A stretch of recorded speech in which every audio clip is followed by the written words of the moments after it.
Yet again, Fezile Dabi has made the Free State as well as the country proud by reclaiming its position on the Matric 2018. But with me right now, I'm joined by the Fezile Dabi district, Dr. Vusi Chuta. If you can just tell us your secret on this method, you have reclaimed your position. Tell the world, how do you do it? Thank you very much, ma'am.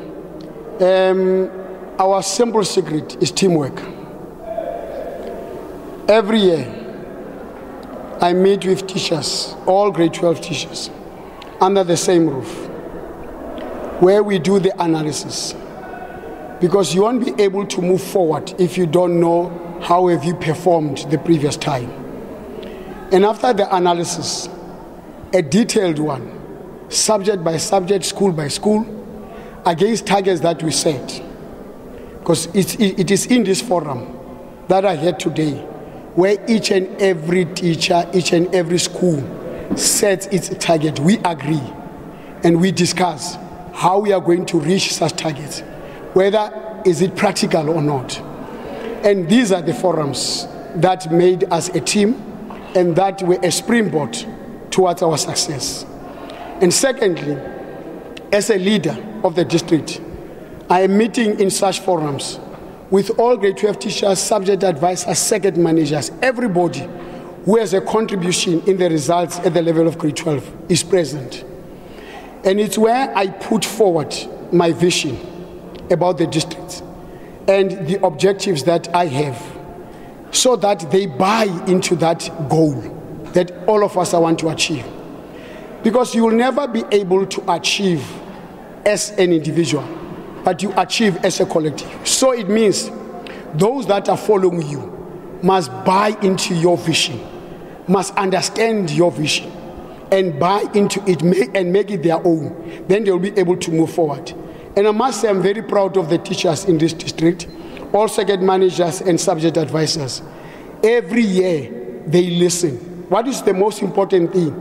If people can listen to leaders, and leaders with integrity, obviously, and who are intentional leaders, who know where do they want to take people to, I'm sure this country can be a better country. All right, Doctor, if we can just break this down a little bit so that our viewers can understand.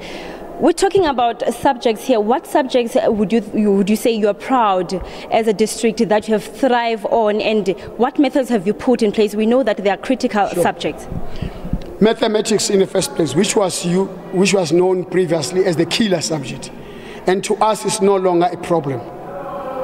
We have a framework as a district, a framework which is now made up of 5 pillars: your teacher development, your direct learner support, quality learning materials, monitoring and evaluation.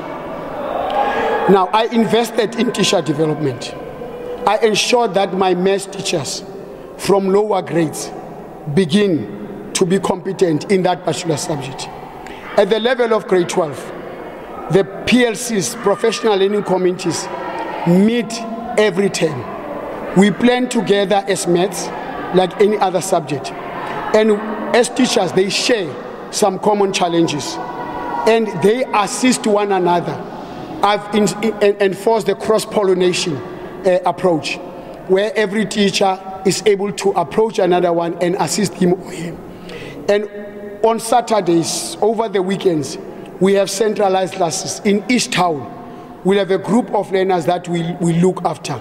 Certain teachers will look after such learners, like progress learners or advanced learners that we want to achieve to push up to level 7. So those are some of the strategies. Maths, physical science, which is one of the then killer subjects. I ensure that the right teacher is in front of the learners in all my subjects. No incompetent teacher in terms of lack of content knowledge can be in front of my learners. So I ensure that every teacher who is in front of the learners is competent in the subject. Accounting has topped the country the other year and is top now. Your geography is topping the country.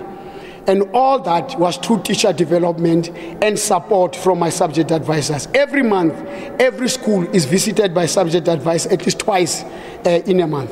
Talking about learners in particular, we know that they're from different backgrounds with different behaviors, but how do you make sure that you overcome that inside the classroom?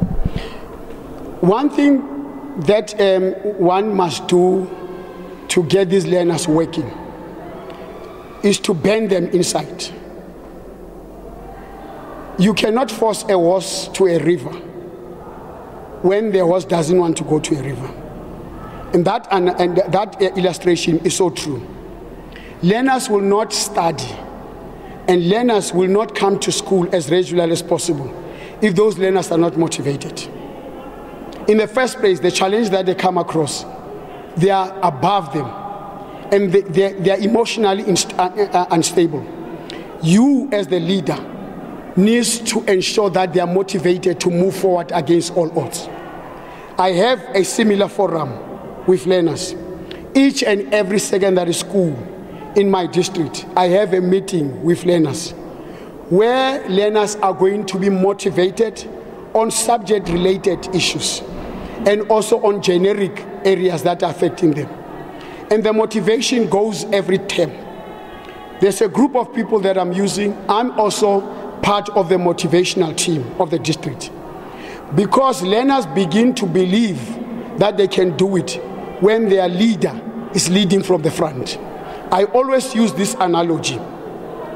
An army of lions led by a sheep can be beaten by an army of sheep led by a lion. You just have to believe in yourself, believe in them, motivate them, monitor them, support, encourage them, then they will rise. And they have done it in many years. All right, Doctor, just one question briefly. It's 2019. Are you confident that this is also your year? I'm confident, I'm cocksure that this is my year once again as a district.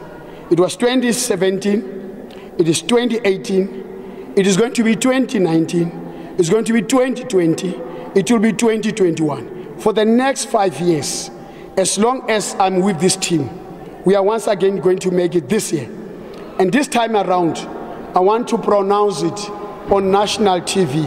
Fezile Dabi is coming with 96% now or never.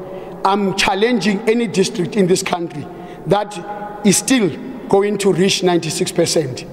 Those 93% that we obtain now, we are going to improve it by 3%, and we know how. Some of the things I've not said it here, and I won't say them for security reasons. Thank you, Doctor, for your time. Thank you very much. That was, of course, Fezile Dabi district. Dr. Vusichuta just telling us that they are confident once again that they will reclaim first position with aim of 96%, and saying that all work is in progress already for this year.